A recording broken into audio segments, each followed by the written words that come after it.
Good morning. Welcome to our January regular council meeting for Chesterfield County Council. It's 9 o'clock and it's time to call the meeting to order. And we do have Mr. Smallwood is on video this morning. And before we begin, I just want to welcome our new soon-to-be council members. Mr. Kirkley is here, District 5, Mr. Price, District 1, Bishop McClendon, District 9, and then, of course, Ms. Burns has been an integral part of us that she'll be sworn in again today, and Mr. Smallwood was sworn in on Friday. So we welcome you all and to our crew. I'll start with the prayer. Let's bow our heads. Dear Lord, thank you for bringing us to this new year and for the new opportunities that lie ahead. Bless and guide us to be true to the civic responsibility entrusted to us. Give us insight without oversight, discernment without distortion, fairness without favoritism. Lead us to wise decisions and right actions as we move forward with the business of Chesterfield County. Remind us to be instruments of your peace. And finally, Lord, please continue to watch over our citizens and staff, especially those who need your healing hand. All of these things I pray in Jesus' precious name. Amen. Amen. I pledge allegiance To the flag of the United States of America, and to the republic for which we stand, one nation, under God, indivisible, with liberty and justice for all.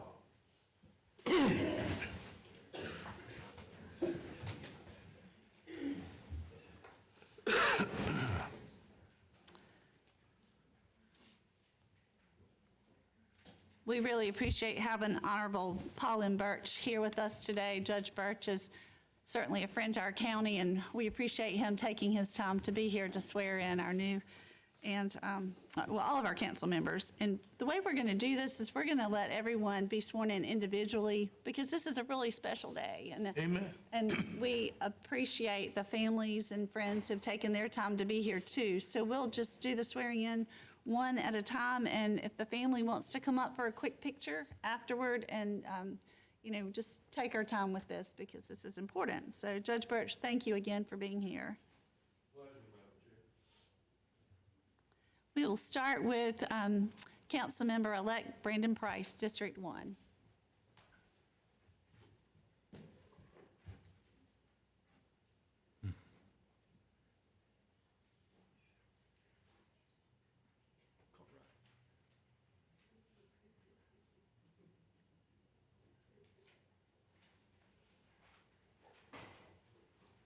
Good morning, everyone. Good morning.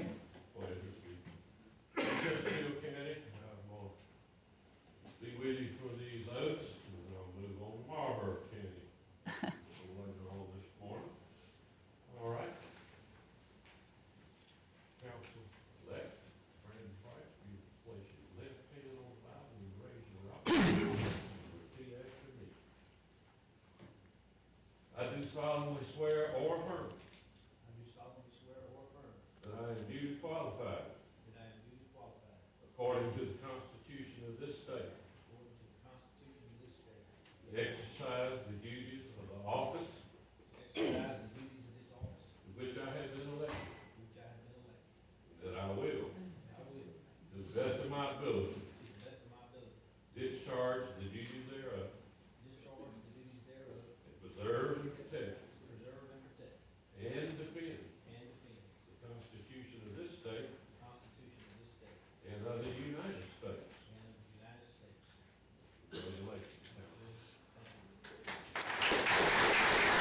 Thank you.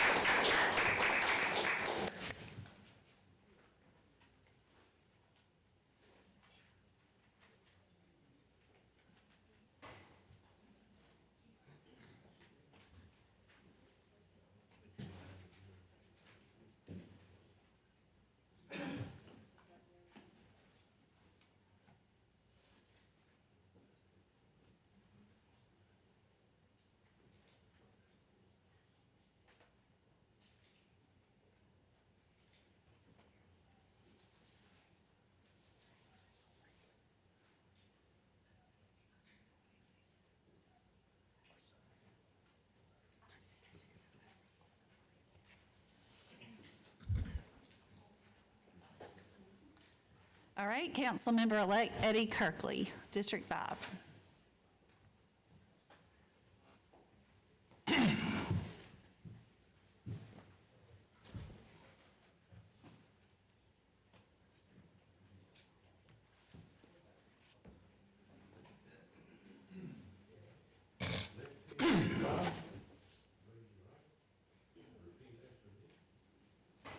I do solemnly swear or affirm I do solemnly swear or affirm that I am duly qualified, that I am duly qualified, according to the Constitution according to the Constitution of this state, of this state, to exercise the duties to exercise the duties of the office of the office to which I have been elected, to which I have been elected, and that I will, and I will, to the best of my ability, to the best of my ability, discharge the duties thereof, discharge the duties thereof, and preserve, and preserve, and protect, and protect, and defend and defend the Constitution of this state the Constitution of this state and of the United States. and of the United States.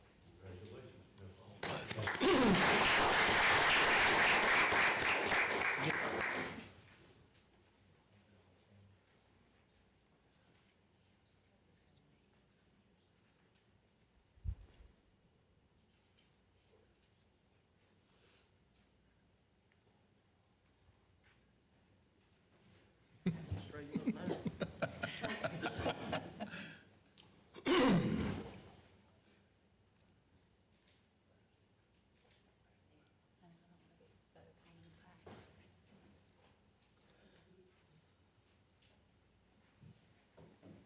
All right, Councilmember Mrs. Hattie Burns.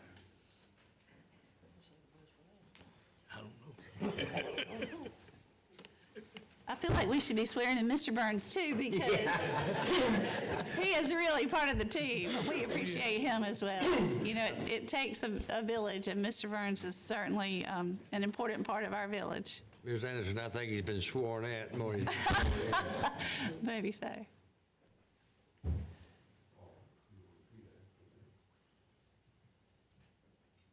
do solemnly swear or affirm I do solemnly swear or affirm that I am duly qualified, that I am duly qualified, according to the Constitution of this state, according to the Constitution of this state, to exercise the duties to exercise the duties of the office of the office to which I have been elected, to which I have been elected, and that I will, and that I will, to the best of my ability, to the best of my ability, discharge the duties thereof, discharge the duties thereof, and preserve and protect and preserve and protect and defend and defend the Constitution of this state the Constitution of this state and of the United States. and of the United States.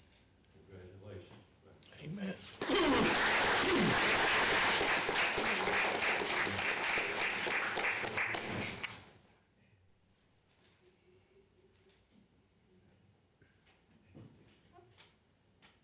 All right, Councilmember-elect Bishop Johnny McClendon, District 9.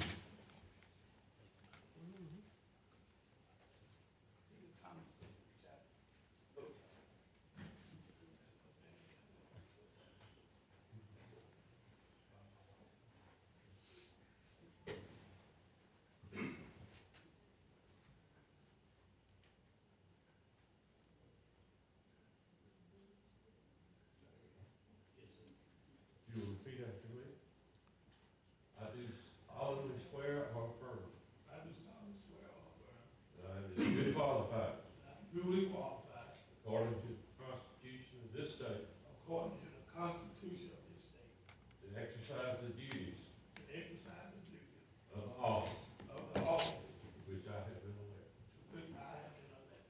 and that I will, I will, to the best of my to ability, the best of my ability, discharge the duties thereof, discharge the duties thereof, and preserve and preserve and protect and protect and defend and defend the Constitution of this state the Constitution of this state and of the United States. and of the United States.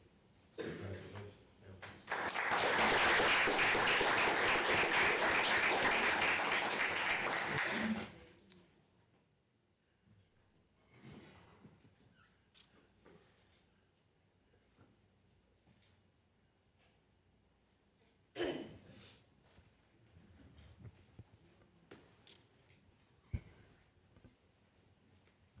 Thank you very much. Thanks, Judge. We appreciate you. Appreciate that. Madam Chair, if you will give me leave, I'll proceed on to Marlboro County. Thank you. It's always Absolutely. a pleasure. Sure. Good Thank luck to you. everybody. Thanks, sir. Thank you. Before we adopt the agenda, just need to make note that we're going to strike through items 10H and 11H. Do you need to? That's correct. That was the Flood Prevention Program Ordinance Amendment. This was scheduled for third reading today. However, on Monday, we received some additional information from the Department of Natural Resources that we will need to make some additional amendments to that. The deadline for that is not until March 25th, so we still have 2 more meetings to get that accomplished. All right. Thank you. All right, time to, is there a motion to adopt the agenda? Motion. Second. Motion by Mr. Ford, second by Ms. Burns. Is there any discussion? Hearing none, all in favor indicate by saying aye. Aye. Any nays? All right. Election of chair and vice chair. I'm going to open the floor to accept nominations for chair. Todd, I'd like to nominate Barry Anderson for chair. I'll second. It's been nominated by Mr. Smallwood, seconded by Mr. Ford. All in favor? Aye. Thank you. Any opposed? Okay, open the floor to accept nominations for vice chair. I'd like to nominate Todd Smallwood. I'd also like to nominate Miss Hattie Burns. Okay, so we have a nomination for Mr. Smallwood and a nomination for Ms. Burns. I think, Mr. Ruffner, tell me what we need to do. We will need to distribute ballots.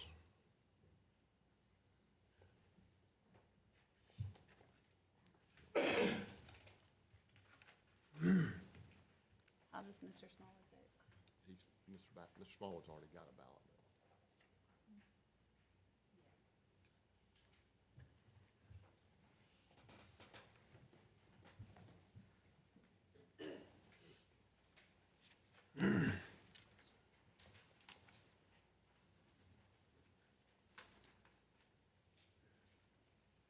So ten.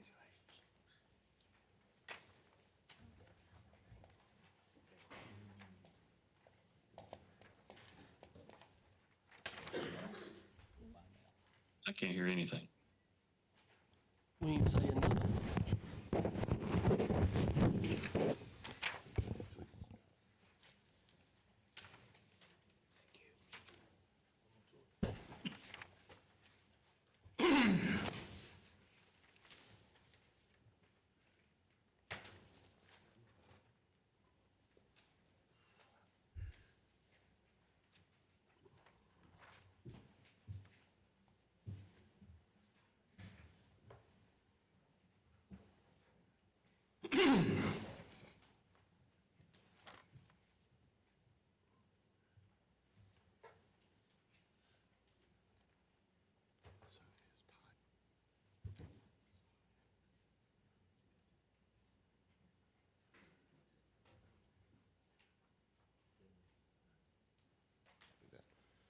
Just to clarify for those present and for the new council members, the way the council's rules of parliamentary procedure work in this scenario, you each have in front of you a ballot to write the name of the candidate for whom you're casting your vote. We will then collect those, and either the clerk to council or her designee, which will probably be me, we'll read those ballots, and we will read the name of the council member. Mr. Smallwood, if you want to text Madam Clerk, Susie, your vote, we'll publish that at the same time. And again, just for clarification, the purpose of this is not that any ballots will be secret, but it's just to make sure sometimes when you have a raising your hand vote, that can influence somebody's vote. So we want to make sure that that doesn't happen and everybody votes for the candidate of their choice. And again, we'll then publish that, collect those and publish that.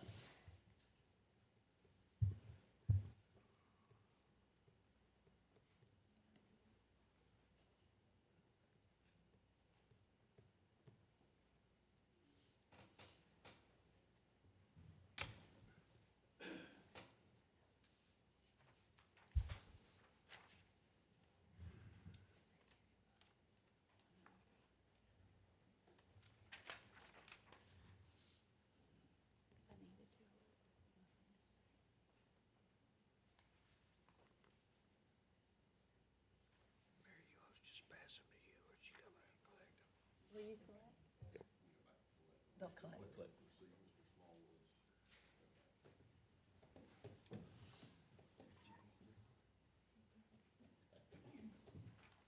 Yes, I'm her designated to collect the ballots too.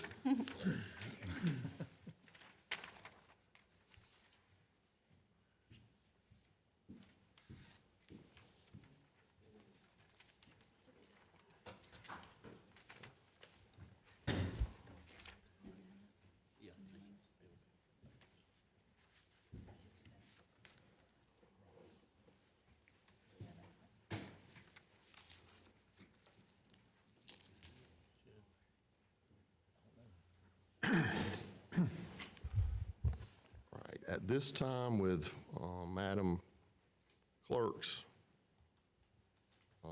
permission, I'll publish the ballots. Councilmember Smallwood, vote for Todd Smallwood. Councilmember Ethan Ford, vote for Todd Smallwood. Councilmember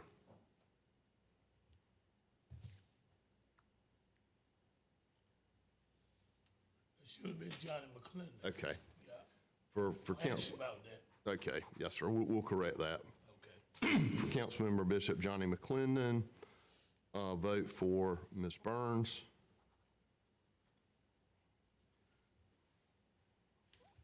Councilmember Brennan Price, vote for Todd Smallwood. Councilmember Douglas Curtis, vote for Ms. Burns. Councilmember Burns, vote for Ms. Burns. Councilmember Kirkley, vote for Todd Smallwood. And the tally for that would be 4 votes for Mr. Smallwood, 3 votes for Ms. Burns. Per the parliamentary procedure, if 2 candidates are nominated, those receiving a simple majority of council members present shall be elected to office.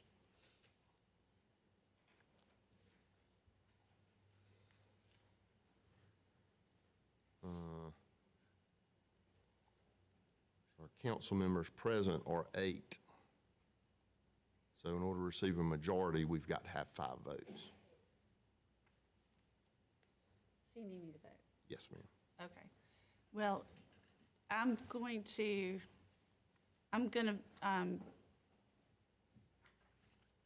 if we take out Ms. Burns and we take out Mr. Smallwood, then it's 3-2. I'm going to vote for Mr. Smallwood. All right. Let's get her to sign a ballot, just in case. I can sign this one. Yeah, okay, I just didn't think I was supposed to. all right.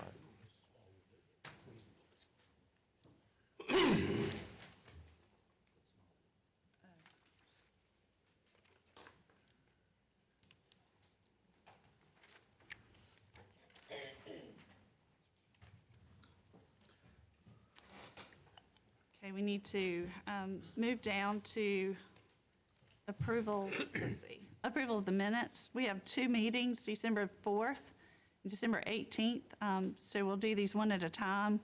I need a motion to accept the minutes for December the 4th. Motion. Is there a second? Second. So motion by Mr. Curtis, second by Mr. Ford. Any discussion? Only discussion I have is I like to excuse myself for not being here and not really knowing what the minutes were read. So I just like to excuse myself. You can certainly do that, but that's not required. Because again, you know, if everybody does that, we're going to be in a situation where we don't have enough votes to approve the minutes, so. Which is, if you want to recuse yourself, that's, Rob, either way. Yeah. okay. All right, Abstain. any more discussion? Hearing none, all in favor? Any opposed? All right, for December 18th, the special called meeting, I need a motion to approve those minutes. So moved. A motion by Ms. Burns, is there a second? Second. Second by Mr. Ford, any discussion? Same here. Okay. Any more? All in favor indicate by saying aye. All right, number 7, we're signing the bonds, payroll, and authorizations. Those are going around. We have 2 appointments this morning. We have Mr. Frick, Andrew Frick, a friend of Chesterfield County, who is here to talk about the 2025 Sandblast Rally. Good morning, everyone. Chairwoman and council members, congratulations for those that got new positions and were elected to council today. So for those that don't know, my name is Andrew Frick. I am the chairman and organizer of the Sandblast Rally. It's a car and motorcycle race that takes place in Chesterfield County every year, first weekend in March, first Saturday in March. We are coming back for our 29th running of the event this year. So last year we had a pretty successful event. We had 67 total entries split between cars and motorcycles. We actually added a new thing with the help of the county and the state forest last year, where we actually raced after dark on Friday night. So historically we'd used the section of Winery Road as kind of like a little warm-up section for the competitors. But last year we actually left out of Chesterfield here and went down into the forest and had 2 competitive stages that were after dark. And it was, even though the weather was absolutely awful, it was just pouring down rain the whole time, we had a really good response from the competitors. And so we'd like to continue to do that again this year. So you should have in your packet a request for road approvals for a few of the county roads that we use, primarily to link up sections of the state forest and H. Cooper Black roads that we use to make the entirety of the event.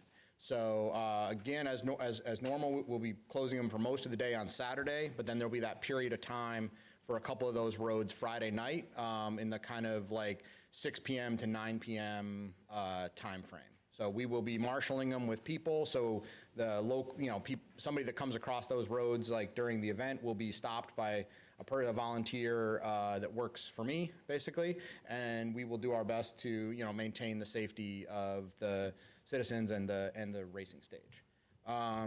Otherwise, that's all I had. Just thank you for supporting us over the years, and open to any questions or concerns from anybody on the council about the event. So no more ride-alongs. No more ride-alongs. Yeah, unfortunately, the night racing precludes the ride-alongs. Yeah. So. But it's such a great ad, so we appreciate everything that you do to bring folks to our county. And the race is a lot of fun. If you haven't been, you really should go out and see what's happening there. And the folks who come are so interesting and just so excited about being here. They love Chesterfield County, and we appreciate you bringing it here. Thank you. All right. For what you do. Yep. Thank you. So we need a motion to approve the road closing. So moved. Okay, there's a motion by Mr. Curtis, a second by Mr. Kirkley. Any discussion? One quick question. I think it's already been taken care of. Has the postal workers been notified of this? The who now? Postal work. Mail service? Yes. Okay, good enough. Thank you. And one more discussion. Well, no, we don't need that here. We can talk about it later. It's assistance with your, with ambulance service, but it's not the time to talk about it here. So any more discussion? All right, all in favor indicate by saying aye. Aye. Any opposed? All right, we'll work on what you need medically too. Yeah, thank you. Okay, all And right, thank you for the support. sure. Thank you. All right, Ms. Karen Short. Ms. Short is with Chesterfield County Opioid Abatement Coalition. She's our director, and she does incredible work. So thank you for being here for an update. Good morning. Thank you for that introduction. I am Karen Short, Director of COAC, Chesterfield County Opioid Abatement Coalition, and I come about every quarter, just give kind of an update of what's going on. So I'd like to lead off with a quick coalition review for 2024 and just end with a synopsis of the COAC vision for 2025 as we just kind of reaffirm and recommit ourselves to saving lives in our county. With the collaborative efforts of Alpha staff, council members, healthcare providers, countywide agencies, law enforcement, community leaders, and advocates like the Cato Foundation and the Joel Smith Foundation, COAC has been able to expand treatment services, increase access to naloxone or Narcan by its brand name, increase overdose response efforts, provide training for first responders, improve on our emergency response, reduce some stigma, and provide education and resources for our county residents. COAC has held quarterly meetings and training, educating stakeholders on national and local drug trends, overdose response, Narcan administration, recovery support, harm reduction techniques, and the importance and operation of OD MAPS tracking.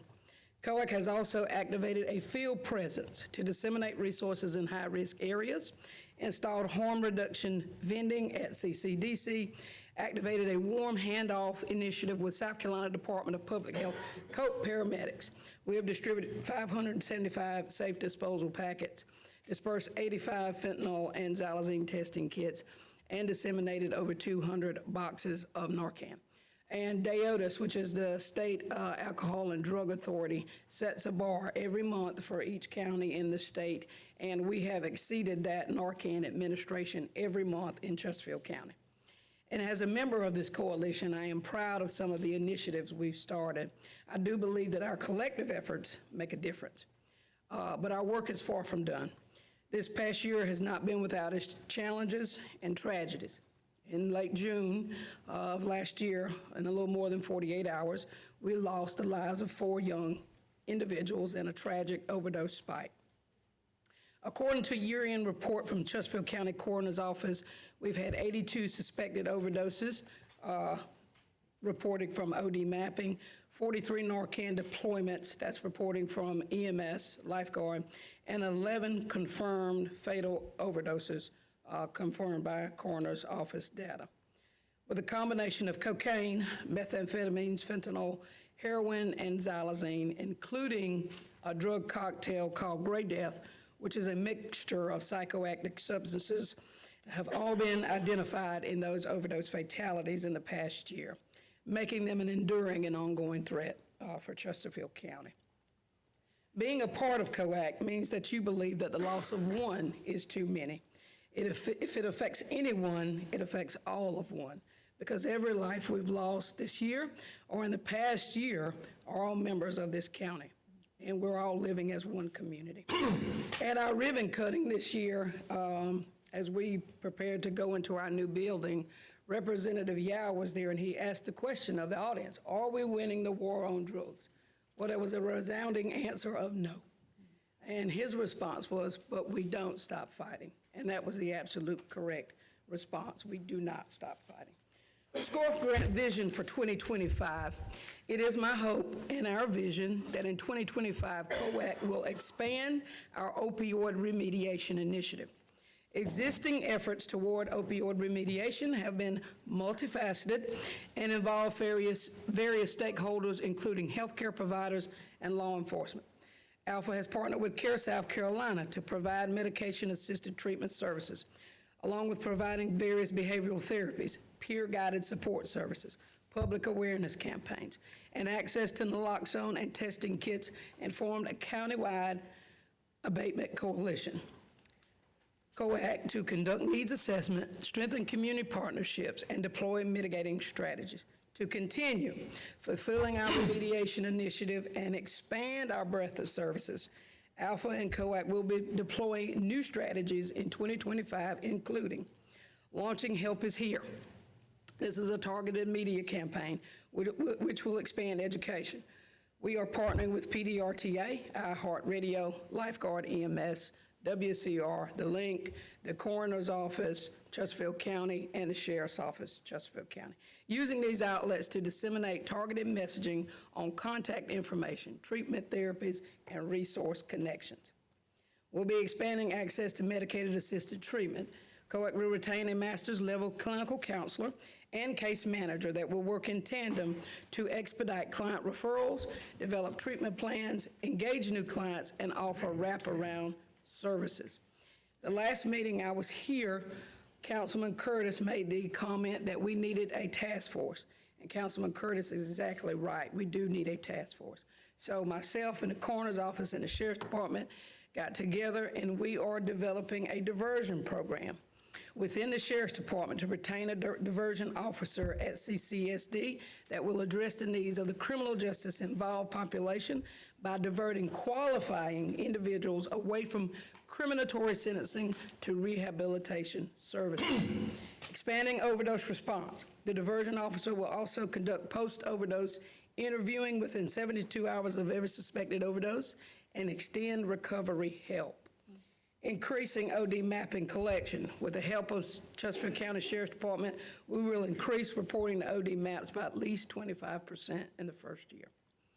Expanding our overdose response plan. With the help of Chesterfield County Coroner's Office and emergency services, we will continue to develop our emergency overdose response plan to sharpen the ways in which agencies respond to overdose spikes.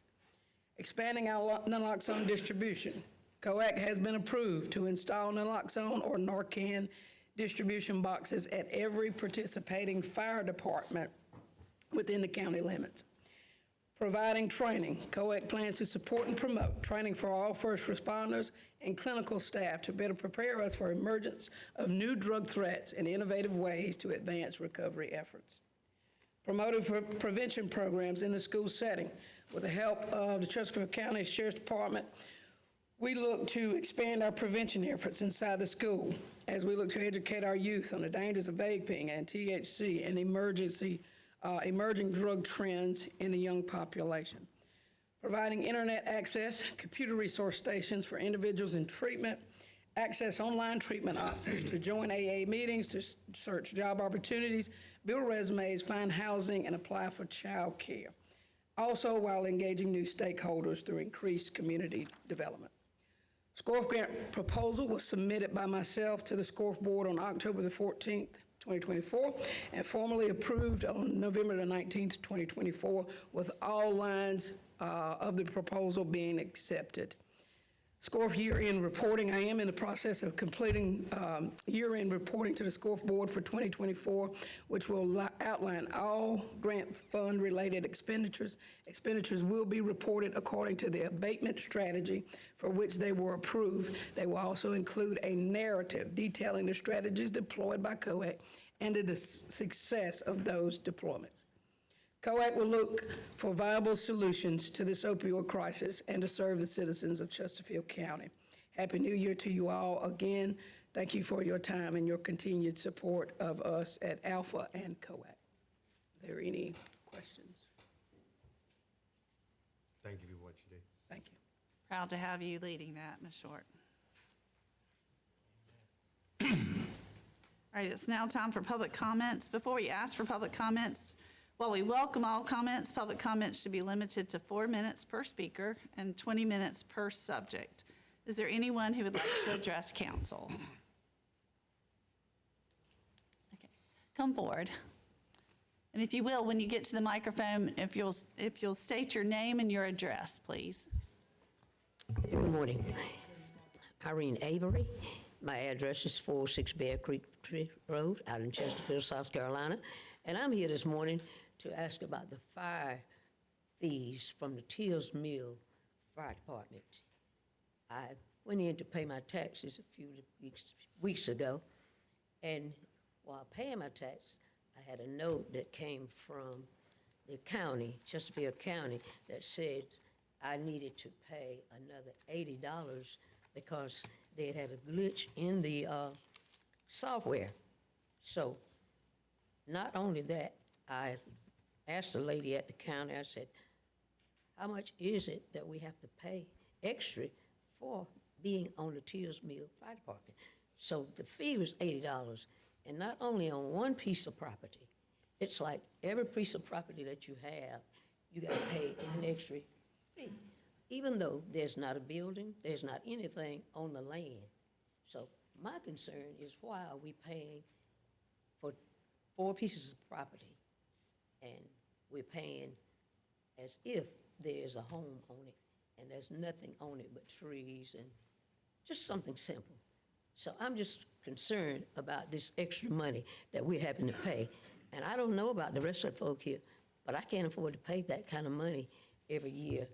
Because when we come up to paying $200 and $300 for 200, just 2 acres of land, that's a lot of money to me, and I'm concerned about it. I don't know if anybody else is, but I think they are.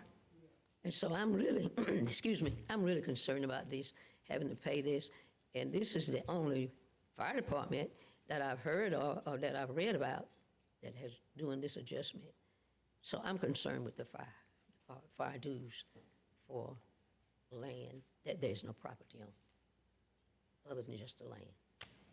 And I'd like to come back and discuss this a little further, but I know I can only do it on Tuesday, and I'm sorry I was running a little late for not getting here to do what I wanted to do.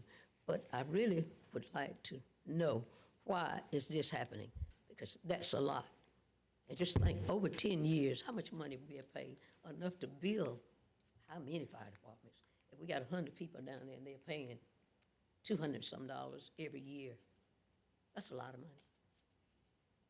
And I hope that somebody will be able to look into that and tell me, or tell us, why we're having to do this. Thank you very much. Thank you. Thank you for being here. And we certainly appreciate your comments and you coming, and we will take those into consideration.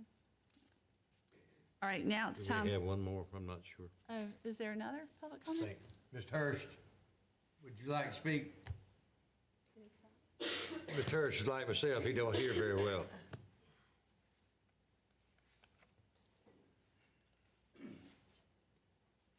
My name is Jack Hurst, live at 1638 Center Point Road, been there 81 years. I came before y'all last January. Excuse me. The solar farm come in out there and took over the land. There was 6 acres or 5 acres of my property. Was down in the bottom wetland they couldn't use. But the fire department has thrown $75 of fire dues. I can't even get to my property. Came before y'all last January, and I think your lawyer said he will look into it. Still on the books, $75. There's 600 acres in the solar panel with no fire dues. 600 acres.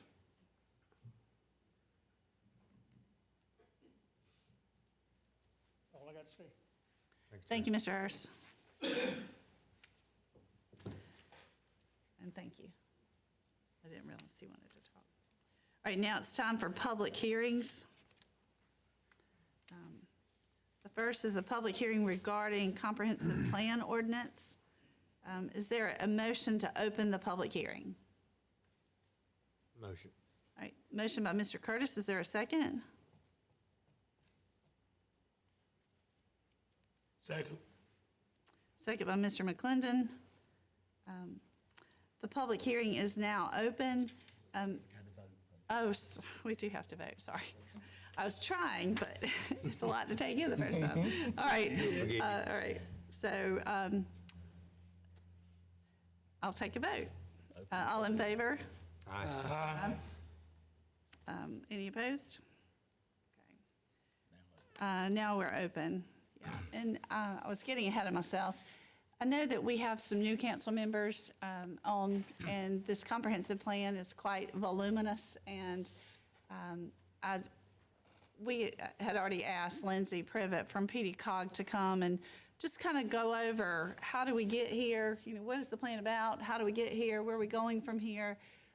Just to give an overview, and then we may have some other folks who want to talk, but let's just start with Ms. Privet.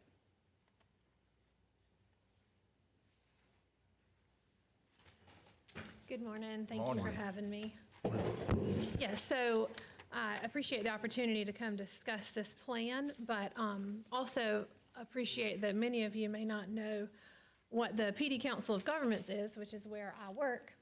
So I'm going to give you a super brief overview of that before I get into your comprehensive plan that you're here to hear about today. So the PD Council of Governments is one of 10 councils of government in South Carolina. We exist to support local governments in planning needs. Sometimes we do supplementary administration help for them, and so we are frequently called on to do comprehensive plans, zoning ordinances, and that sort of service for local governments. And so just to give you a little background on who we are and why the county has engaged us to help with this. A comprehensive plan is required for all county governments in South Carolina, and comprehensive plans have 10 elements. The plan is intended to be a document that lists, that gives information on current conditions in your county, likely future conditions. It is intended to be a guiding document over a long period of time, 10 years, 15 years. Councils typically appoint a planning commission to put together a comprehensive plan, but because it's a very technical document, that's where the councils of government come in and help actually put that plan together. So Chesterfield County, back in 2022, began talking with us about redoing their comprehensive plan. They have to be reviewed every few years and completely overhauled every 10 years. So it was definitely time for Chesterfield County to redo their comprehensive plan. And then the other towns within the county also, many of them needed to either redo a comprehensive plan or wanted to be included in the planning process. And so in addition to Chesterfield County, the municipalities within the county have decided to join with the county in this comprehensive planning endeavor. And so beginning in early 2023, a planning committee was put together that represented all of the municipalities in the county as well as the county. And that group met every month for well over a year, working on talking about what the current issues were that they saw as representatives of their communities. We brought information in from various stakeholder groups to make sure that everybody had a very clear picture of what the county was facing over the next 20 years. Wanted to make sure that this plan would reflect what the concerns of the communities are within Chesterfield County. And so we believe that that's what's been put together over this roughly 18-month process. Within your comprehensive plan, I will not get into major details because it's almost a 750-page document. But you do have 10 elements included. They're all required by state law. Those elements include population, economic development, natural resources, and several others. Each of those elements include either a set of goals or the element itself has information that is used to create goals in other elements.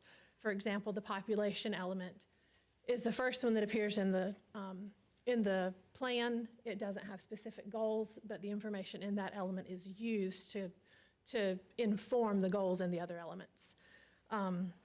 Some of the goals in, for example, the second element is natural resources, and the goals in that one are to promote clean air, protect soil and water, sustain natural resources, including your forests and farmland. Your economics element is your next element, and the goal there is to strengthen the county's tax base. And so the purpose of this plan is to identify things that are very important to your county, to your municipalities, not to get into great detail about how those things will happen, but to identify things that certainly need your attention as council members, as leaders in the community over the next 10, 15 years. And so that is essentially what a comprehensive plan is. Those are a few high points for your comprehensive plan. The plan, we took into great consideration public participation. That is one of the recommendations in the legislation, is that there be plenty of public participation. And so we had All of the planning committee meetings were open to the public, were publicly noticed. We had quite a bit of participation and attendance from various members of the public throughout, the 18 months that we were meeting. So I feel like a good representation there. We had a public meeting here for several hours with lots of maps and information about the county, where the public came and they were able to give us their input on things that were important to them, different things that they were specifically concerned about, from the Pageland area over to the Teals Mill area. It's a large county, and we wanted to make sure that it gave a comprehensive view of what concerns were. And that was very well attended. I think there were probably 30 or 40 people here that night. We also had specific input from different stakeholders throughout the process. Our planners talked directly with representatives from the school district, from Northeastern Tech, from the PD Land Trust, the county's conservation district, Carolina Wildlands, Chesterfield County Economic Development, many industry leaders. We spoke very directly with our healthcare providers, just to make sure that we had a very comprehensive view of what the issues were facing the county. So those are the items I wanted to share with you to make sure that you understood. The plan is on your county website right now. It's been there since late July, early August for public comment. If you want to look at it, you can download it. If you have specific questions about it, I'm happy to answer those. But that is an overview of how you got to where you are. So, Are there any questions? Yes, ma'am. Madam President, may I ask one question? Since this plan involved the entire county, you have explained it very well. My question is, how much minority support have you gotten in putting this plan together? Well, several members of the commission itself are in the minority population. We have had. Do you think you've had enough minority support to be able to branch out and reach everybody throughout the county, especially your minority community? I would say that's a really good question for some of our commission members to see how they feel, if they feel like we brought them the information they needed. That's my only concern. But I would definitely say that we had lots of interaction, and especially that public meeting we had here, that was I think it was a very good representation of the entire county, the folks who came that night, for sure. Yeah, I got a question. Would it be reasonable that this should be considered the beginnings of local government dictating what people can and cannot do with their land as they choose? I would say no, sir, definitely not. I would say that would be well outside of what the legislation allows. There's nothing binding about this plan, and also it is entirely separate from any type of zoning or anything like that. The only, there's a land use element in here, and that includes a large map of the county with what you think future land use may look like in the county. And really the whole purpose of that exercise and that element is just to show where, our important farmland is, our important forestry land, areas that are already very developed, and where we, expect it would be healthy to continue developing over here to protect this area.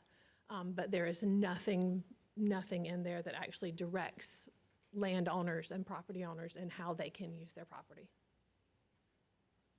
So what is the purpose of the comprehensive plan if that's not what it is? So the purpose of the comprehensive plan is to let you all, as council members, know a lot of detailed information that you're not likely to have in your back pocket, to know what you've got and what's probably coming, so that you as leaders can be prepared for the types of decisions that you may face.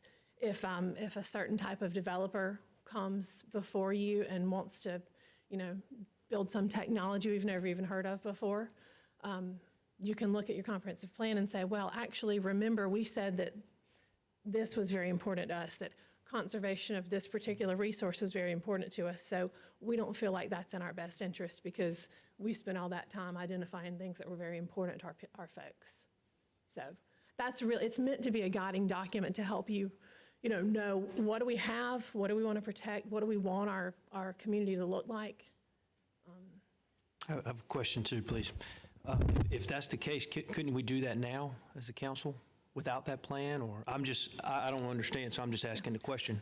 So technically, I mean, you can make, your decisions based on whatever information you bring to the table. Now, it is a state law that a county has to have a comprehensive plan, so, that, just to follow the law, that's, a good reason to have it. But also, it is, again, it's 700 pages. There's a lot of information in there that's taken a year and a half for us to find and put together. So it's a data resource for you that's already been vetted, already been researched, so that you don't have to go out as individuals and find all of this at the last minute or with, a month's notice that some issue is going to be coming before you. You have that all in one place. And then the reason that we update it regularly is to make sure that it doesn't get dated and you still have a good resource available to you. So as using this as a guiding tool, would it be viewed negatively if somebody came to the table and were in the confines of the plan and we still chose to go a different route? Well, I mean, I think it depends on what your reasoning behind it was. Things can change. There can be new information brought to you. The character of counties changes over time, and maybe what was important 10 years ago is no longer important. Maybe something that you didn't realize was going to be an issue has become an issue. So things certainly can change, and especially as plans become more dated. As you get toward the end of the life of one, your priorities may have changed. But again, it's a guide. It's not a directive. And so it's only intended to be a tool for you all as you make your decisions. And it's also a living document. Something I meant to mention is there are procedures for amending it and for changing and adding to it.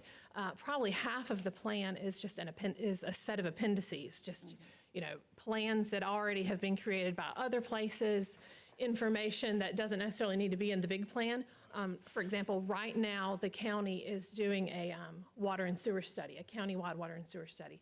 That would have been great information to have had in the plan, but the timing didn't work out. And so once that study's completed, that will be included in the plan to help inform future decisions. So is this will we be expected, if this gets adopted, will we be expected to adhere to this plan until it gets revised or amended? Right, well, again, it's not, there's nothing in it, there's no rules in it that you have to adhere to. It's really just an informative document for you. It sets out some goals, but the goals are already, for the most part, the goals are things that you all have already expressed to us, just listed out, in black and white. So. Thank you. Yes, sir. So the committee, they don't make any decisions. It's brought before the council for any decisions beforehand or anything of that nature. That's correct. And the committee, because it represents municipalities and the county, the town of Pageland continues to have their own planning commission. But for the other municipalities within the county that are on the county planning commission, any information that comes before the commission, if it's specific to, for example, Jefferson, the commission will hear the information, they'll discuss it, and then they will send their opinion to the Jefferson Council, and it's the council that has the deciding power. So just similarly, if something happened in an unincorporated area in Chesterfield County, the commission would hear it, and then they would send you all their information, their opinion on it, and you all would be the ones to make the decisions. So the procedure, let's say if Economic Development, Ms. Lear, gets an inquiry about someone looking at our area, this commission will be the middleman before it comes to council for determination, and that way they vet it, they look at it, see if it conforms to the plan, and gives an opinion or recommendation. For many things, not for all things, but yes, there would definitely be some economic development items that would come before them first.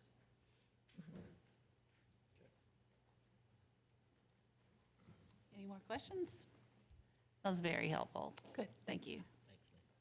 All right, is there anyone else who would like to address council on this ordinance? Good morning, everybody. Good morning. I'm Brad Turley. Some of you may have seen some of my emails recently. I live at 5200 Jackson Road West. We also call the place Southern Ace Farm. And I am the founder of the Carolina Wildlands Foundation.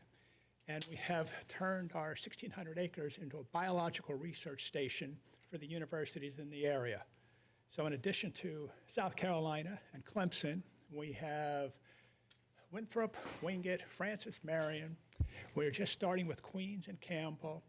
And we have Newberry, and we even have people studying from as far away as Georgia, Kennesaw State. Okay, the reason I'm here today is when it comes to the comprehensive plan, I think we're missing a few parts. All right, but I want to first talk about Chesterfield County. As you guys can tell from my accent, I'm not from this area. I came down here in 2007. I came down here because of horses. I am constantly shocked at the beauty of this place. I've been to all 50 states. I've been to all but two of the provinces in Canada, Mexico. I fished most of them, okay? This place is unbelievable. And I have a quote from somebody who was here, and he said, "It is extraordinarily shocking." He happens to be, this guy was a journalist from the state. And I said, what does that mean? He said, "It's extraordinary." He said, "I am just shocked at how extraordinary this place is." He says, "I've been all over the state, and if anyone would have told me that Chesterfield County was this beautiful, I said, I'm shocked." So what I'm here today to talk about is how cool this place is. May I approach? Sure. Can you just pass these out? Sure.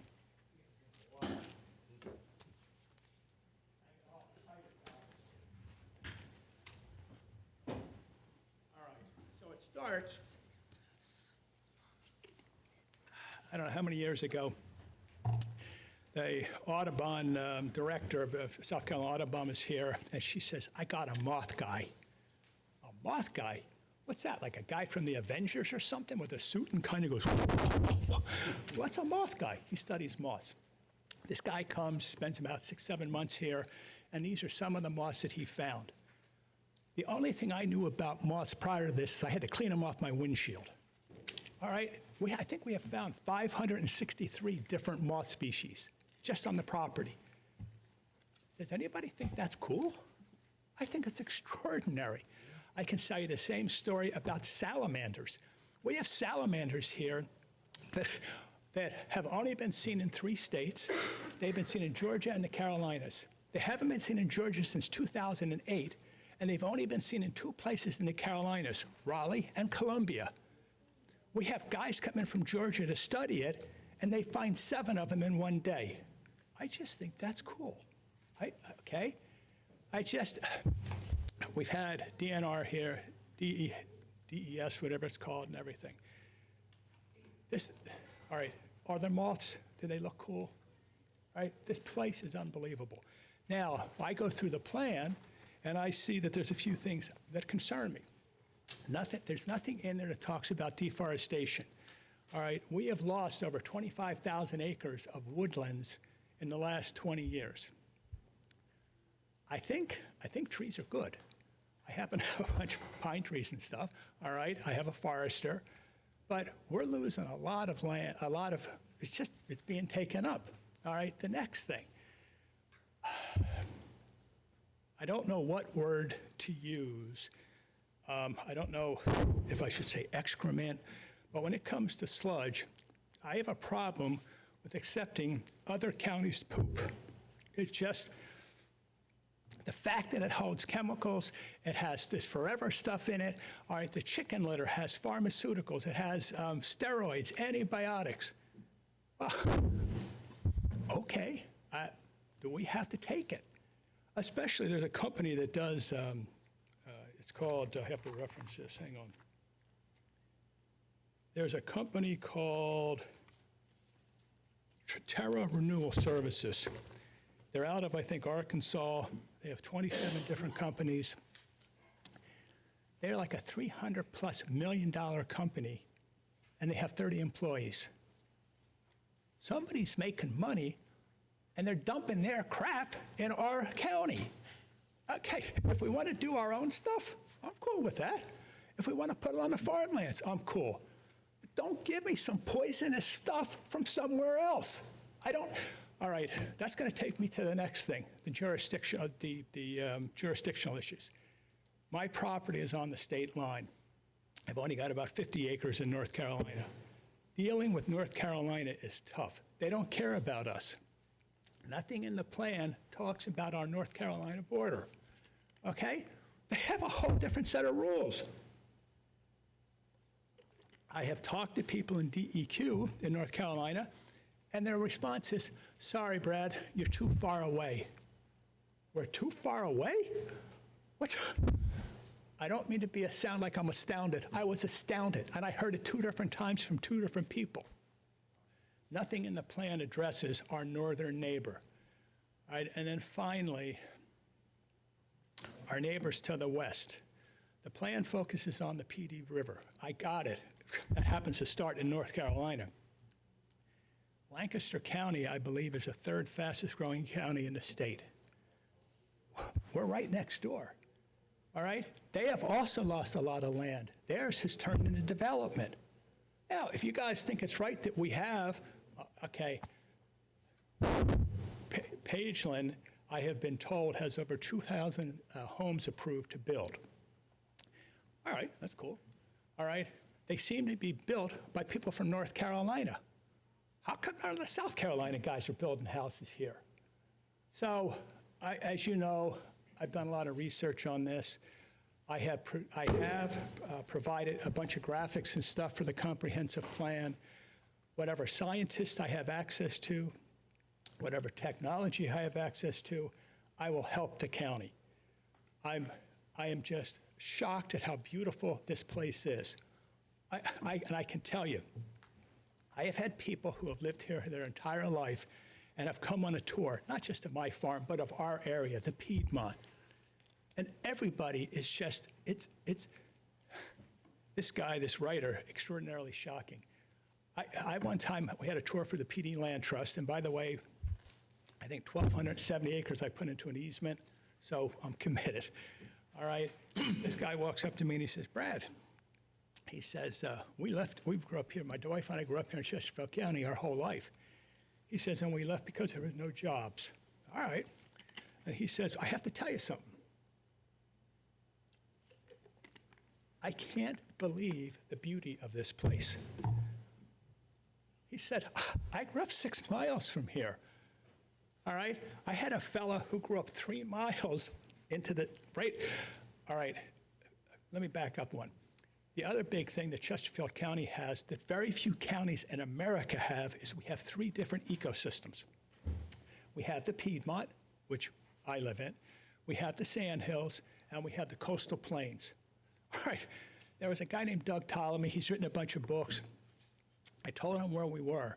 He says, Brad, you're going to let students study in different ecosystems? I says, yeah. I am trying to buy some land in the outside of Cheraw on Thompson Creek, and I'm trying to do a deal on Thompson Creek. I want to be able to study 3 different ecosystems. Different stuff lives in each ecosystem. All right, one last thing, and I promised Mary that I would not go on and on and on. Has anyone ever heard of H.H. Bennett, Hugh Hammett Bennett? All right, where are we?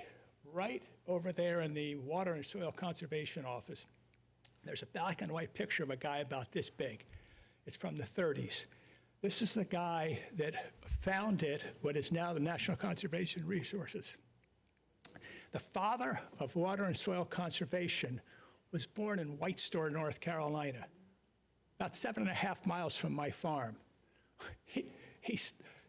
I have maps in my truck out there from 1914 of Chesterfield County that he did because of the soil problems we were having and the erosion.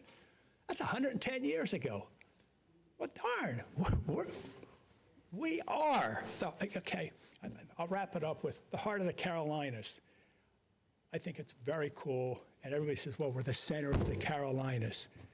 If you look at the biology that we have here and all the different stuff, the eco-diversity, this place is extraordinary.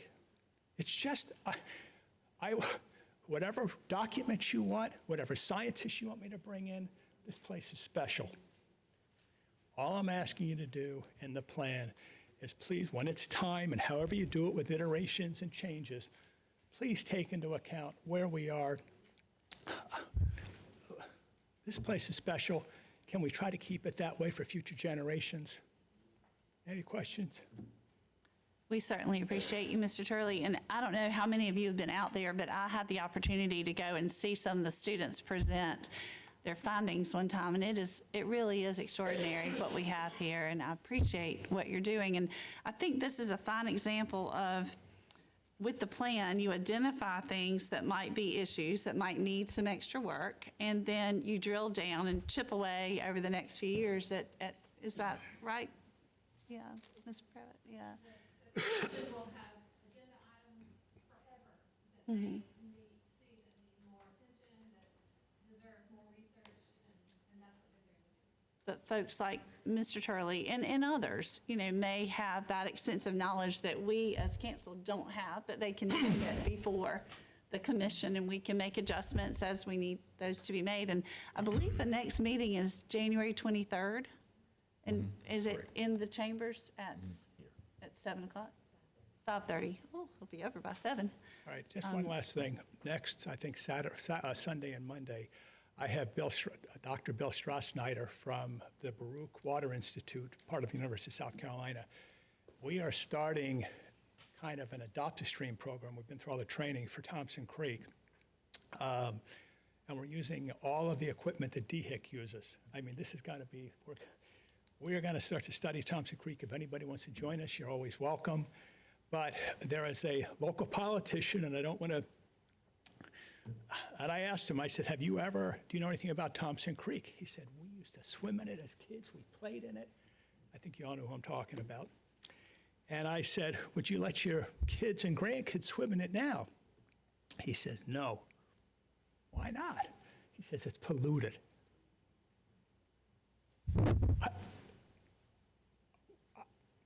I find that wrong.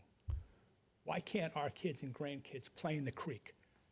It is, if you looked at the video I sent you, it is an extraordinary place. Anybody's welcome to kayak it, and I'll make my last thing. If anybody wants to come out and see a tour of Chesterfield County, I'm just asking you for 2 hours. We'll drive around in a gator, all right? If you don't say wow, you'll be the first. So I'm just asking for help protecting it. Thank you. Thank you for your time. Is there anyone else who would like to address council on this particular ordinance? I move it close. Okay, is there a second to close the public hearing? Second. Okay, there's a motion and a second by Mr. Kirkley this time. All in favor indicate by saying aye. Aye. Any opposed? Public hearing is now closed. Our second public hearing is regarding the Planning Commission ordinance. Is there a motion to open public hearing? So moved. Okay, a motion by Ms. Burns. Is there a second? Second. Second by Bishop McClendon. Any discussion? All in favor indicate by saying aye. Aye. All opposed? The public hearing is now open. Is there anyone who would like to address council on this ordinance? No one wishes to address council. I assume the same two will make the motion to second and close public hearing. All in favor signify by saying aye. Aye. Opposed? The public hearing is now closed. Our third public hearing regards Project Seaboard, fee in lieu. Is there a motion to open the public hearing? Move it. Okay, Mr. Curtis, is there a second? Second. Second by Bishop McClendon. Any discussion? All in favor signify by saying aye. Aye. Any opposed? The public hearing is now open. Is there anyone who would like to address council on this particular ordinance? Madam Chair, Yes. before we do that, we have received a recusal statement from Councilmember Kirkley to recuse himself from the vote on the public hearing, participation in the public hearing discussion on this item, as well as the next item, given that he is professionally employed by the principal involved in this matter. Okay. And we will attach those recusal statements as required by state law to the minutes for this meeting. Okay. All right, thank you. Okay, is there anyone who wishes to address council? Seeing no one, I assume the same two will make the motion in second to close the public hearing. All in favor signify by saying aye. Aye. Any opposed? Public hearing is now closed. We're down to the second master MCP park ordinance for Project Seaboard. Understand that Mr. Kirkley will recuse himself. Is there a motion to open the public hearing? So moved. Okay, there's a motion by Mr. Curtis. Is there a second? Second. Okay, second by Ms. Burns. Any discussion? All in favor signify by saying aye. Aye. All opposed? Public hearing is now open. Is there anyone who would like to address council on this ordinance? All right, no one wishes to address council. Assume the same two will make the motion second to close the public hearing. So moved. All in favor signify by saying aye. Aye. All opposed? Public hearing is now closed. We're now down to ordinance authorizing purchase of property I. Is there a motion to open the public hearing? So moved.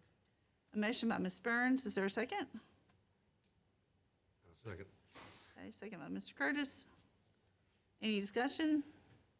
At this time, is there any details that could be disclosed so some of the council members? We're just opening the hearing. Okay. Hang on one second. So, all in favor of opening the public hearing, say aye. Aye. Any opposed? Public hearing is now open. Now, go ahead. I was asking, is there an opportunity to inform the public and the new council members about what this purchase is and anything that we can tell them? I mean, you can. I mean, it's not required by FOIA for, It's still not a yeah. done deal yet. I mean, again, it can be disclosed. Of course, the danger is that it's disclosed and another buyer goes to the seller and says, I'll pay more than what the county has offered to pay. So for that reason, FOIA specifically provides, FOIA being Freedom of Information Act, that documents incident to proposed contractual arrangements and documents of and documents incidental to proposed sales or purchase of property are exempt. They're not exempt once the deed is executed. Again, they would then be public documents. And again, the rationale behind that is that if it's disclosed, a potential purchaser could go and purchase the property. If we're willing to overlook that or don't feel like that's an issue, then certainly I don't think anybody has a problem disclosing that. So I completely understand. I guess my question is there a way that that we could, before the third reading, could do an executive session so the new council members could get an understanding of what they're going to be voting on? Can we skip third reading and come back to it after executive session? but we don't have an executive, have an executive session on the agenda. I mean, I'm fine with it, obviously, I'm well aware of what it is, Yeah. but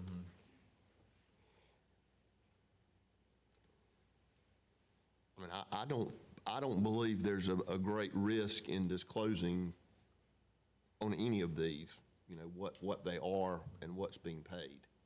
So I don't have a problem with that, but I don't know how the other council members feel that are aware of it. What's the will of council on that? If you don't feel like there's risk, I don't mind saying what they are. I mean, I don't. Then I think that we Yeah, should say that's where we fine. are. Yeah. Go ahead. Go ahead. Property I is what was formerly the Farm Services Agency building that's located here in the town of Chesterfield, right down the street. And we do have a contract signed on that, and I'm trying to remember exactly the purchase price. Do we need to disclose purchase price? Yeah. And the purchase price on that is $135,000. And that is being purchased out of ARPA funds. Yes, yes. the ARPA money that we had. And, you know, just for information, that building will be used to house what is now voter registration and elections.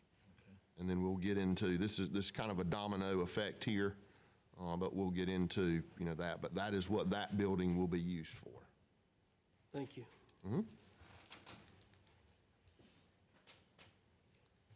Is anyone else who would like to address council on this ordinance? I do. I feel, my first question is this, do y'all operate under Robert's Rules of Orders? Because I believe for that incident here, because I was a little confused myself, because eventually for y'all to have a public hearing, y'all have already discussed it. But we, the citizen of this county, we didn't know the information. So if we didn't ask the question, we're just looking at property art. Who are here know what is property art mean? This information is to the public, distributed to the public, so we don't have to try to figure out what is property art or property and mean. We need to know what I purchase. We, the citizen of this county, because it's something that eventually y'all already discussed. That's why it's on the agenda. We don't know what property art is, y'all do. So I feel like y'all putting things against the citizen of this county. Inform us. This is the problem we have now. We don't know what property art is. Well, Mr. Ruffner explained that's what, sure, go ahead. Only reason he asked, thank God for Councilman Ford, Ethan Ford. If he didn't ask, how many people out here could tell you what property art is? Eventually, if it's on the agenda, y'all have already discussed about it. So inform us what it's about. What is property art is? What is property art? Because if you didn't ask the question, how would we know what y'all purchased? Well, and you wouldn't. You're right about that. And why is that? And we are the citizen of this county. We should not be in the dark. Let's be real about it. That is what Mr. Ruffner was explaining, though. That is why we don't. Once again, if Councilman Ford then ask the question, how will we know what is property art is? Eventually, y'all don't discuss that. That's why it's in there. Once y'all discuss it, why it's not on the agenda, what is property art is all about? Yes, sir. And again, as I explained, the Freedom of Information Act in South Carolina specifically provides that that does not have to be on the agenda. That was what I read. I was reading directly from the South Carolina Code of Laws about that. It's not that we- specifically permitted. Say what you're saying. Once again, because it does not have to put, by the South Carolina state law. So how many purchasing y'all making, the citizen, the money y'all spending is our tax money. Right. Why we not getting those information? Why we not knowing what you purchasing? You would get the information. It would be after the fact. Again, yes, sir, excuse me. The purpose of it is that if this is disclosed early on, that Chesterfield County is purchasing property for X dollars, if I'm an entrepreneur, if I'm a property prospector, I go to that seller and say, well, if Chesterfield County's paying you X dollars, I'll pay you X dollars plus more dollars. So then what happens is taxpayers end up paying more for the property than they would have otherwise. That's why I said the That word is the risk. reason that FOIA permits in this situation that not to be disclosed to the public beforehand. Again, after it's done, everything is public record, all documents are public, but in this specific case, FOIA allows for that very reason, to prevent additional taxpayer money from being expended to buy property. But your key word, after it's done, you still leave us as the citizen of this county in the blind. And I think to kind of help with this situation is, I think it's good practice for first and second reading to get along through the process with it being hidden, but when we have a public hearing and a third reading, I think that it's an opportunity that the community should know what we're buying and what we're paying for the purposes of we are using their money. That's the only reason why I asked. Sure, this. and to be clear, we want you to, we're excited about these things, and I would like for you to know, it was the word risk. That's what I asked Mr. Ruffner, what is the risk? And that's actually what Mr. Ford said to us before we said that we were okay with it. It's the risk. It's not that we don't want you to know. We don't want to risk losing these opportunities or having to pay more for something that we shouldn't have to pay more for because they see our name and they're like, oh, we can get more for that. So it's not that we're trying to be secret. There is a balance between keeping it under wraps, so to speak, not hidden from the public, but it's not from the public necessarily, it's from the people who we're buying it from or from other potential buyers. So don't feel like any of us are up here trying to be super secretive about or anything or not share, because we're really excited about these things and we feel like we're getting them for a good price. I'm not saying that being secret. We just need to be informed. No, and I hear you, but I want you to hear us too. I want you to hear me too, because I'm not. Okay. As you say, I'm thinking that being secretive. I'm not saying that. Okay. Let's make it clear. I just feel like we need to be informed when these things are taken. Sure, fair enough. As the citizen of And we would like to inform you as much as we can without it being risky to the county. How about that? Is that fair? Yeah. Okay. All right, is there anyone else who would like to address council regarding this particular? All right, if no one else wishes to address council, I assume the same two will make the motion and second to close the public hearing. Yes. All right, all in favor signify by saying aye. Aye. Any opposed? Public hearing is now closed. The next public hearing regards the authorizing to purchase property A. Is there a motion to open the public hearing? Motion. A motion by Mr. Ford, is there a second? Second by Mr. Kirkley. Any discussion? All in favor indicate by saying aye. Aye. Any opposed? Public hearing is now open. Mr. Pierre, don't leave now. The fun is about to begin. Why are you leaving now? Come on. I'm riding with somebody. No, you're gonna want to know about these. Come on now. I'll call you later. I told him to take you out of here.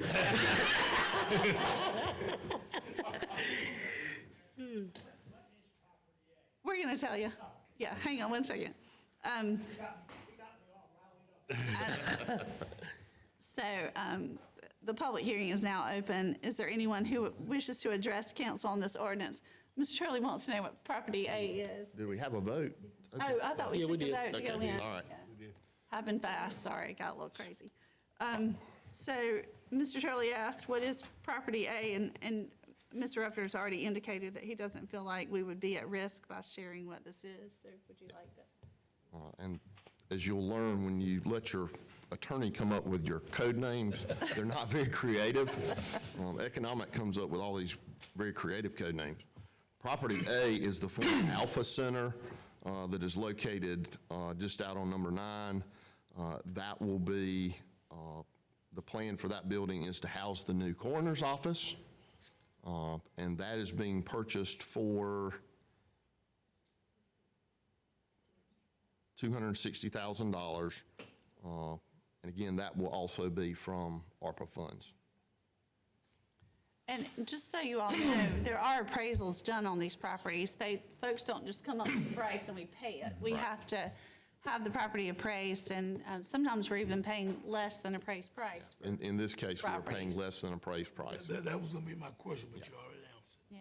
Yeah. And I will say that with this property, a great deal of due diligence was done comparing what the cost of a new construction building on land that we already have versus being able to upfit this property accordingly, and this was the better financial option and could happen a little bit faster, so that was part of the decision. And I pray that none of you have had to go to the morgue, but even if you take a tour of the morgue, you realize that this is something that's very necessary for our county, and it's an opportunity to consolidate their office and the morgue. So I think the due diligence has absolutely been done. And Madam Chairman, I think it's important that the folks know, in all transparency, that this is tax dollars, but it's federal tax dollars it's being paid for with. When will that transition take place? They're moving to the building. Thank you. I haven't done so. Hopefully, that the project I has that's kind of the key point, but bottom line on this one, it's not. I mean, basically when we close, I mean, they can start doing that. That's a matter of when we close on it. we have to close on the property. Yep, the other ones are the domino effect. But we got to get through the public hearing and the final reading before we can move forward with the That's closing. correct. Right, that's right. That's correct. This is just the hearing to discuss. All right. Any more discussion? Anybody else want to address council? If not, I'll assume the same two will make the motion and second to close public hearing. All in favor indicate by saying aye. Aye. Any opposed? Public hearing is now closed. So now we're down to the ordinance authorizing, the public hearing for the ordinance authorizing the sale of property L. Mr. Raptor. It's going to get interesting. Is there a motion to open the public hearing? I'm scared to, but I will. Mr. Curtis, is there a second? Second. Okay, Mr. Kirkley, is the second. Any discussion? All in favor indicate by saying aye. Aye. Any opposed? Public hearing is now open. If there's anyone who wishes to address council on this ordinance. Ms. Trellie would like to know, what is Project L? Once again, lack of creativity. Property L is the Leopard Building, which is located behind the old courthouse just down Main Street here. The purchase or the sale price of that building will be $105? Is that correct, Madam Finance Director? Okay. Will be $105,000. And this is where the domino effect comes into play. Currently, one half of the solicitor's office is located in that building. The other half is located in the back half of the voter registration and elections building. So once this building is purchased, and once property I becomes available, the voter registration and elections office will move to property I. The solicitor's office, or the half of it that's in the Leopard Building, will move into the front of what is now the voter registration and elections office, such that the solicitor's office will be all in one place. And then that will open property L up, which is the Leopard Building, for the purchaser of that building. So in layman's terms, what we're doing is consolidating the two parties from the solicitor's office into one, which is conveniently located across the street from the courthouse. And we're giving voter registration a bigger building so they can house the equipment that they're mandated by the state to house under their authority. And we're also able to liquidate one of the county's assets to help cover some of the expenses that we're making by selling the Leopard Building, which in return, I think the majority of council felt like that it wasn't as important for us to keep. Yeah, currently,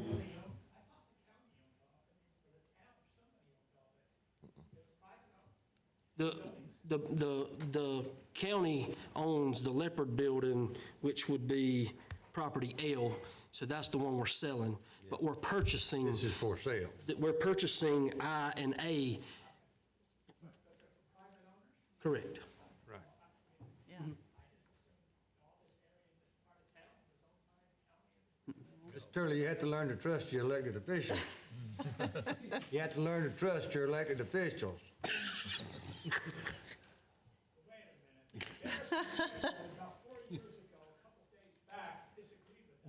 I'll agree. Exactly. And going to what Mr. Ford said on the voter registration and elections office, they have a very nice office. They have a very nice conference room in there, but due to state requirements with regard to voting machines, that conference room, except on election days, is full of voting machines. So they're not able to use it. So as he said, this will free up room for voter registration and elections in their new building, and will then also consolidate the solicitor's office to where they are all in one building. So. Makes sense.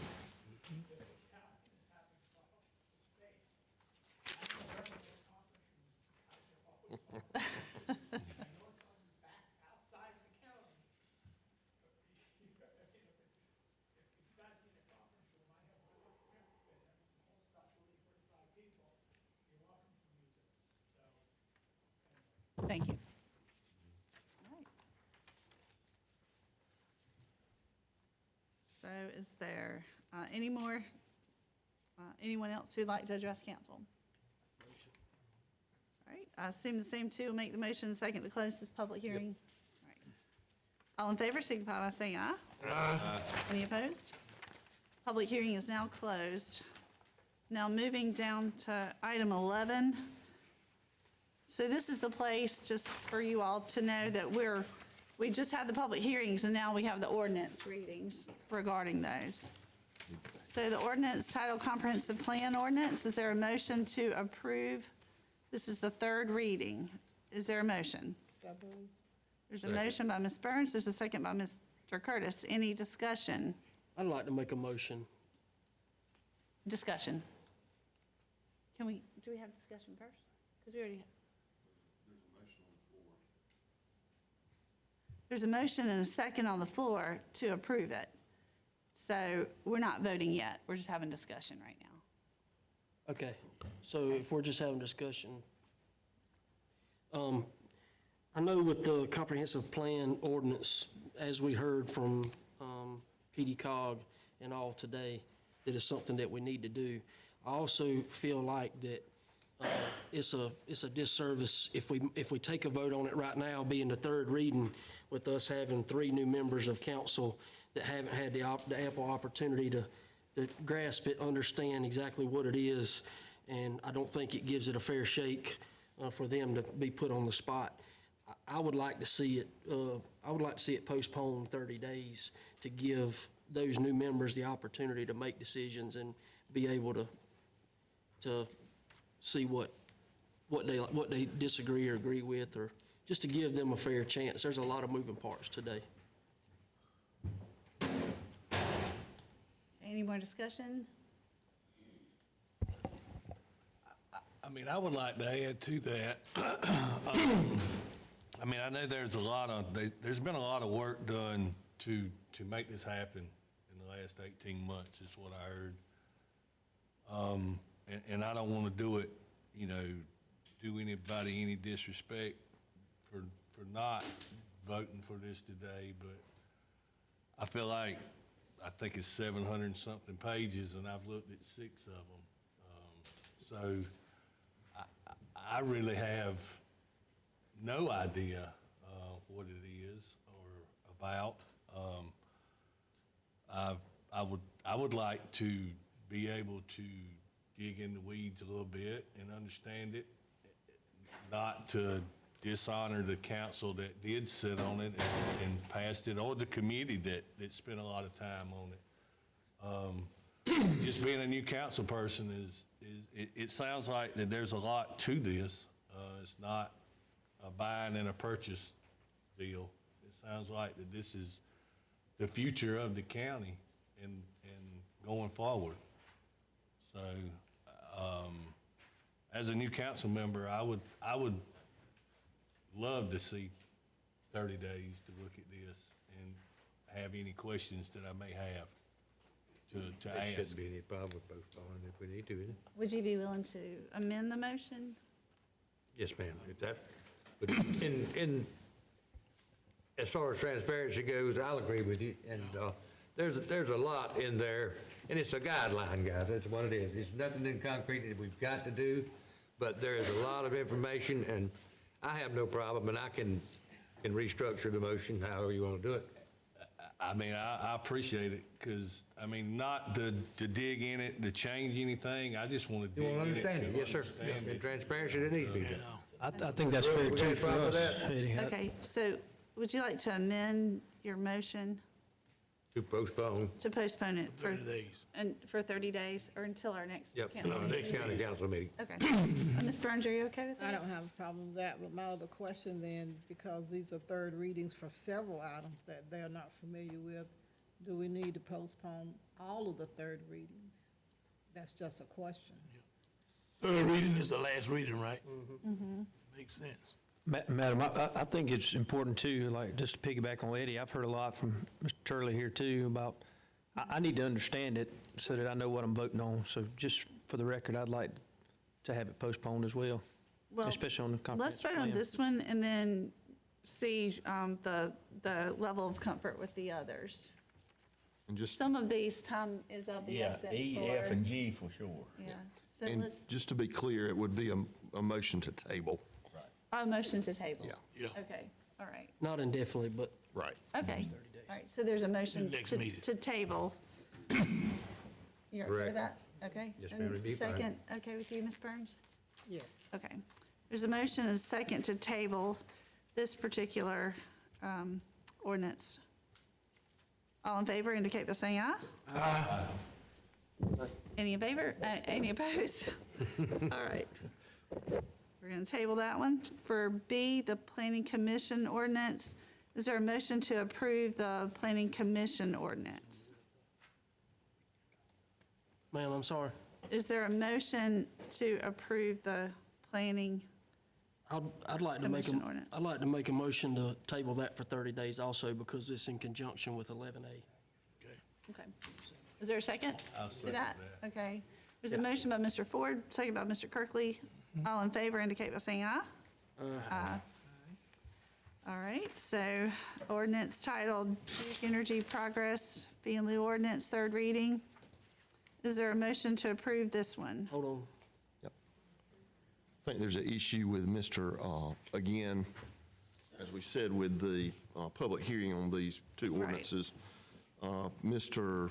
or Councilman Kirkley has filed a recusal statement. Again, just to be clear, he's professionally employed by the principal, and that would be on items 11C and 11D. And my suggestion on this, as is always my suggestion, is that he not only recuse himself, but step out while these matters are discussed. That way, there's no question that he has not been involved at all in the discussion or passage of this ordinance. or ordinance. Right? Or chambers, You can go either to one. cancel chambers right behind. We'll grab you right yep. back.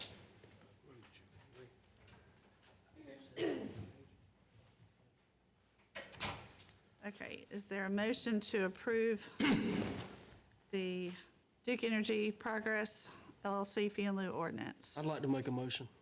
Okay, I'd like to table that for 30 days also to give the new council members a chance to dig into it and see where they stand. It's a big thing on the table. I think it also, the environmental side could coincide with what Mr. Turley's concerns are as being such a large-scale solar farm.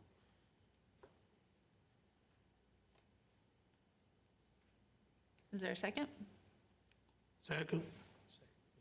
Okay, there's a motion and a second to table this one. Can we stay until the next council meeting? Yeah. Okay, The next council meeting okay. is fine. All right, all in favor indicate by saying aye. Aye. Any opposed? Thank you. All right. want to So make sure. we're talking about item C and D? We're going to D right now. We probably should have, but I think we were supposed to do them one at a time. so- That's correct, that's okay. correct. So ordinance title, Second Master Park, MCP Park Ordinance, that's also Duke Energy Progress. Is there a motion to approve this third reading? I'd like to make a motion to table along with the same motion as C. Okay. Is there a second? Second by whom? Oh, by Mr. Price, okay. Any discussion? All in favor indicate by saying aye. Aye. Any opposed? Okay, motion carries. If you'll let We us, can get Mr. Yes, Kirkley back in, yeah. thank you.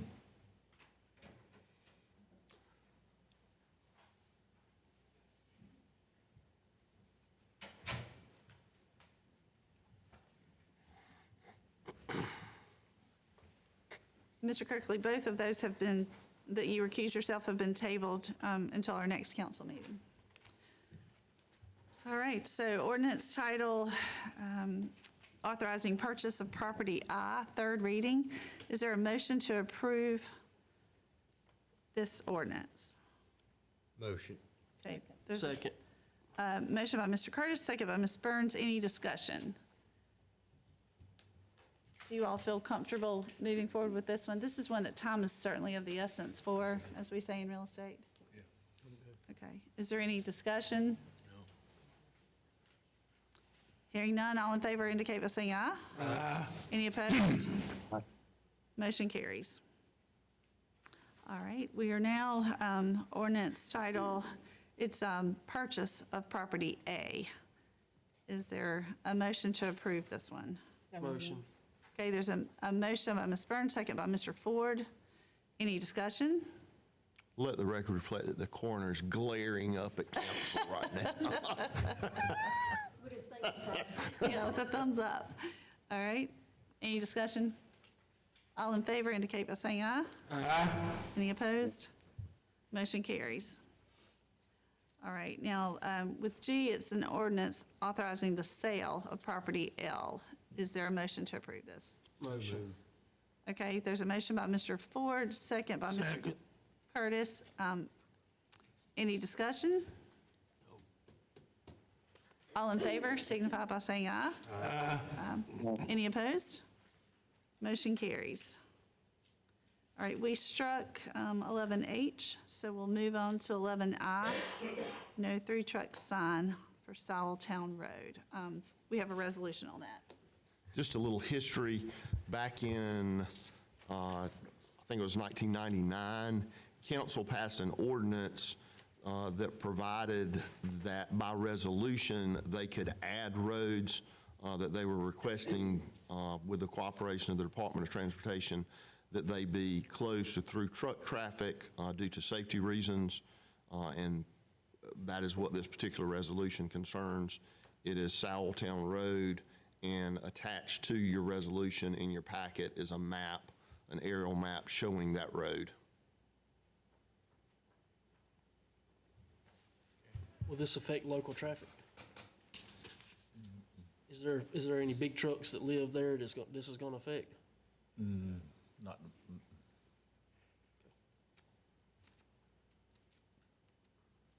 So we need a motion to approve this resolution. Mr. Kirkley? I'd like to make the motion. I'll second. All right, there's a motion by Mr. Kirkley, second by Mr. Ford. All in favor, well, I guess I have to say, yeah, all in favor, signify by saying aye. Aye. Sorry, y'all. It's a lot.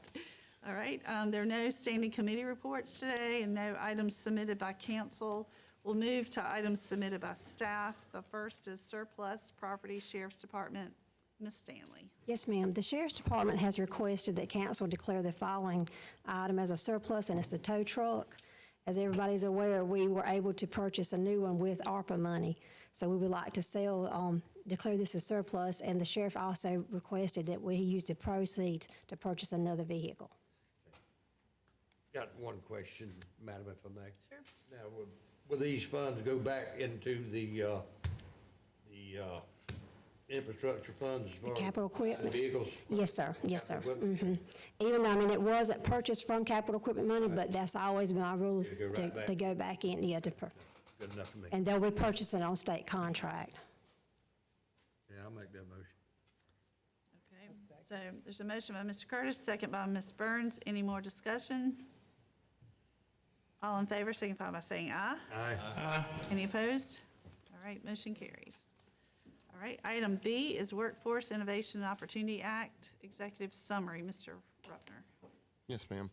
As I included in the memo in your packet, this is from the Workforce Development Director at PG Regional Council of Governments, which Ms. Privet has explained to us what that is. This is another service that they provide to this region. Workforce innovation, that is what we used to know as unemployment. So they work to facilitate job growth, job opportunities, and it's my understanding, based on what Ms. Coates sent to us, that it's required that the governing bodies in the region be provided with a copy of these plans, both the regional and the local plan, and that be reflected in the minutes. There's no requirement that council vote to approve these, just that these have been provided to you for your review. So information only. Yep. All right, thank you. All right, there's no unfinished business, no new business. We do have a board appointment for Alligator Fire District. Councilman Kirkley, I need a motion to approve the appointment of your nominee. I would like to make the motion to appoint Derek Road Okay. of McBee to serve on the Alligator Fire Board. Okay. I'll second that. All right, there's a motion by Mr. Kirkley to accept Derek Road and a second by Mr. Curtis. Any discussion? Just a discussion on that. Derek will be replacing myself. I talked with Heath a good bit on having to step down due to the conflict of interest of being on the board and serving on the council. I think we call that dual officeality. Yeah, so I was a little heartbreak from having to step down. So, but anyway, Derek, he comes from recommendation of the board and the community. So, Well, thank you for the thought that went into that, sincerely. And your service. Yes, and your service. All in favor signify by saying aye. Aye. Any opposed? Motion carries. All right, administrators report. I'd just like to welcome all the new council members, and staff and I look forward to working with you. That's all I've got. Councilmember comments? I do have one comment. The SC Works has implemented a program called Stays, where they're encouraging veterans, this is for veterans, to stay in our South Carolina. The program encourages veterans to stay and apply their skills in South Carolina by offering 5 interview opportunities to veterans who use the SC Works system. And it's not only open to the veterans, it's also open to the veteran's spouse. If you're interested in this, or if you know of anybody that might be interested, please have them contact SC Works in Florence. Thank you. Anybody else? I've got one quick comment. Madam Chairman, if I may, I'd like to welcome all of y'all and appreciate your willingness to serve, the faith that the people put in you. This is a learning process, and we're doing the right thing by giving you guys the opportunity. But please put your reading glasses on, because now it's like I said, 600-700 pages, and I've been here a long time, but I learn things every day. And if you just have to come and put your best foot forward, pray you made the right decision. If you got questions, please ask. If you want to ask a colleague or a staff member, please do that. Feel free at any time. Y'all got my contact information, and if I could be of assistance to any of you at any time, I'd be more than glad to. Welcome aboard. Thank you, Mr. Curtis. And just like kind of footnoting on that, I appreciate the confidence that you all had to choose me as your chairperson. I have had the privilege of following 3 great chairmen, and each led in a different way. but each made huge contributions to this county, and I hope that I will do the same for you all. I feel like this council is really ready to roll and make some hard decisions, some, big decisions. We have a lot of things happening, and all that you bring to the table is tremendous. I can already tell that you're engaged, you're interested, you're involved, you're ready to read 700 pages. We'll see. And as much as I don't think we necessarily need, and it's not a good thing for us to have unanimous decisions, but it is important that, Mr. Curtis has heard me say this, not personally, but just to have conversations over confrontations, and that's kind of the tone that I want to set for us. And I think that we're absolutely able to do that, and I think we're willing to do that based on personal conversations I've had or working with you individually. I think that we're going to be a good team, and I really appreciate your confidence in me. So thank you. I didn't want to be presumptuous, so I don't have committees lined up quite yet. I'm working on it. I've actually been talking to the former chair for some ideas, and to some of you as well have reached out to me, but I'll have those soon. And then there's some other appointments that need to be made, and I have some ideas on things that I want to do for the new council members, and some of that is partnership with folks who have been on for a while. So I'll share that with you too in the coming weeks. So thank you. Madam President, may I say something briefly? I too want to thank my district for electing me, and I want to thank you as the chairperson and the council for the great work that y'all have already done. I was so impressed with the administrative staff behind us as I went through my orientation and in processing to become a county council member. Chesterfield County has always been in good hands, and the three of us, we just looking forward to help you all continue to do what you've already been doing. So thank you for allowing us to come on board and be a part of a great county council team. We look forward to having you. Now, Rhett used to cut and paste of what he needed to say on his agenda. And actually, I think he had his own little notebook, but he gave me his cut and paste items, and I cut and paste right on top of my agenda.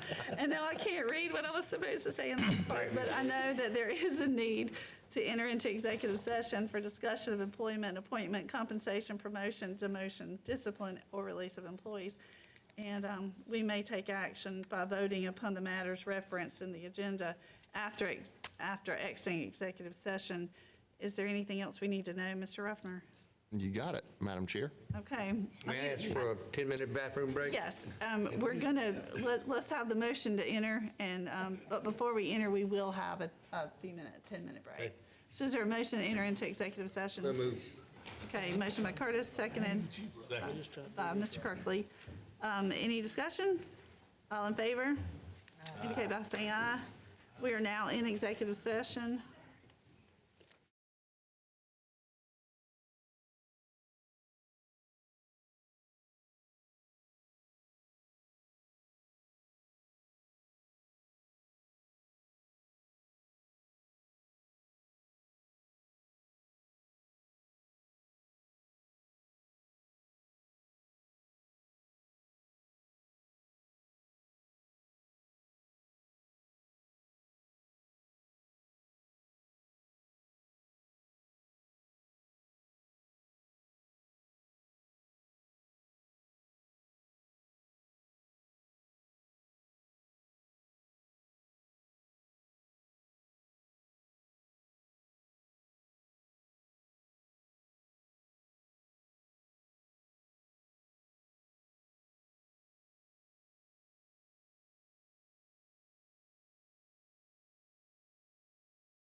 That No we motion. exit executive session. Oh, I thought we were. Yeah, but the Okay, motion to, No motions thank were you. made.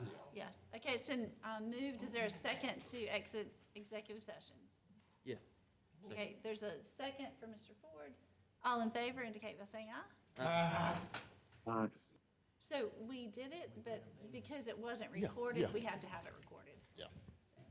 And then I think there was a, once we get, let's wait till our clerk and finance director get back in here, and then my understanding, there would be a motion to authorize the administrator to, I got you.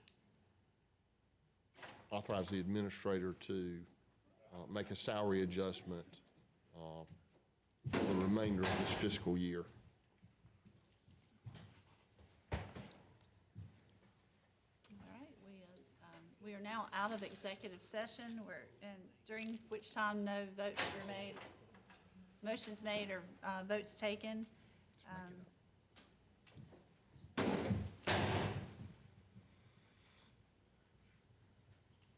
Now we can Yeah. entertain a motion. Yeah, I'd like to make a motion. I'd like to make a motion that the administrator, for the administrator and finance director to work together at looking at a couple salary adjustments as they see fit out of reserve or wherever they see the money Okay. be used from. There's a motion, is there a second? Second. Okay, second by Mr. Kirkley. Question. So this is just for the remainder of the year, this current fiscal year? Right, until we can take it up at budget and lock it in. Do you need to put the amount in that motion? You stated the amount, does it need to be in the motion? I mean, it's the, I believe the total was $5,000. $5,000, thereabouts. Yeah. Any more discussion? Hearing none, all in favor indicate by saying aye. Any opposed? All right, that is all the business that I have. Is there a motion to adjourn? Motion. Okay, Ms. Burns, is the motion, second by Mr. Ford. Any discussion? All in favor? Aye. Any opposed? We're not going to have these long meetings.